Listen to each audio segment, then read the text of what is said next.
After 20 years of working in senior living, I can tell you honestly that most people lose control as they age, and this can really affect families. The aging individual is scared, defensive, and angry, and their adult child is feeling overwhelmed, burdened, and also angry at what is going on. And for many years, I saw this play out over and over. But now I know why it happens and what we can do to avoid it. I spent 20 years as an executive in senior living. I saw thousands of people age. I saw thousands of family dynamics. I saw a lot of people filled with fear. I saw a lot of tears. And I also saw where families did come together to make the best of a situation, but that was very intentional and it was after the crisis occurred. So my goal is to help people stay ahead of crisis. And how this all clicked for me one day was when I received a phone call, like many others I had received before. And it was a woman named Susan calling in and saying, hey, my mom fell. She's been in rehab for 3 weeks and they're saying she's ready to be discharged and she needs 24-hour care. Do you take United Healthcare? And just by her asking that question made me realize she really had no idea what her options were, because assisted living, which is what I ran, we were private pay, like most assisted livings. We do not take health insurance.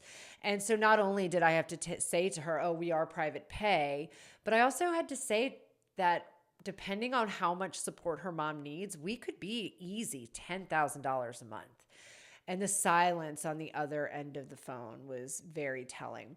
Not only did she not realize how much money her mom actually had or how it related to aging and the services, but she really didn't know what her options were. You know, what is 24-hour care? What does that mean? What are the options for that?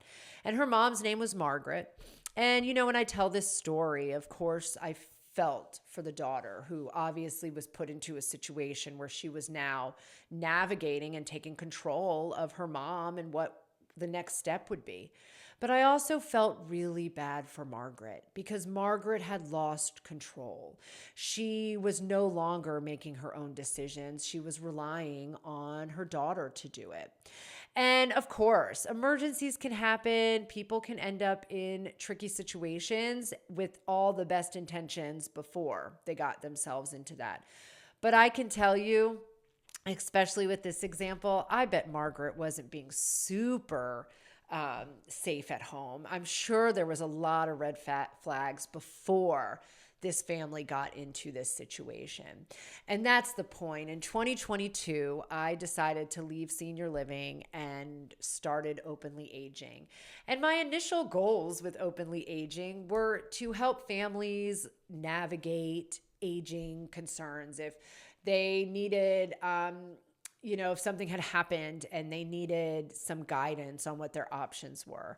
But as I moved through talking and working with private clients, I realized we are just solving problems once they arrive.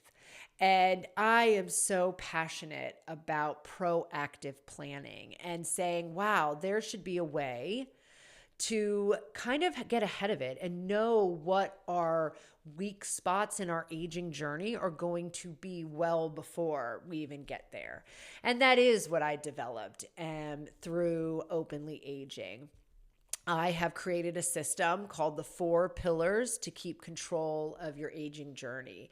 And how I designed these 4 pillars is every crisis I saw while in senior living and the first year or so of Openly Aging fell into one of these 4 areas. And if we are intentional about these areas and how our individual situation relates to these areas, we can really avoid crisis, but also stay independent and in control, which is what we all should strive for. So that is where Openly Aging started. I wrote a book. It's called Openly Aging, the 4 Pillars to keep control of your aging journey. And in this book, I describe what the 4 pillars are. The first one is support system. You know, who is in your corner if something were to happen? The second one is your living environment, your home. Is your home hindering your independence, or is it going to support your independence? That's really important. The next one is supportive services. How do you pay for services? Do you know how much things cost? Do you know what insurance covers and what insurance doesn't cover? We also need to change this mindset that we're saving all of our money just in case we need care, when we should actually be spending our money to keep ourselves independent. And last but not least is social connection. How we socially relate to those around us and for ourselves is really important. Do we need a lot of social connection? Again, is our living environment supporting our social connection, or is it hindering our social connection as we age? And so by diving into your 4 pillars in your specific situation, because nobody's aging journey is the same. Aging is universal, but your journey is 100% unique to you. And so by diving into your pillars, you'll get a better idea of where the weak spots in your strategy are. And so I hope you follow along on this channel as I continue to share more in-depth conversations regarding aging, and how we can stay independent and in control as we age. And I don't want people who are aging to be angry, to be resentful. You deserve to have the aging journey that you want.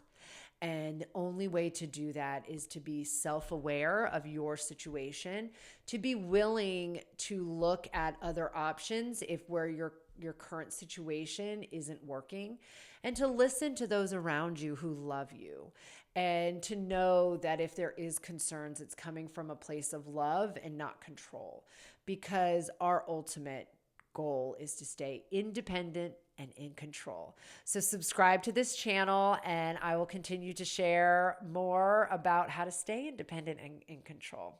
Thank you.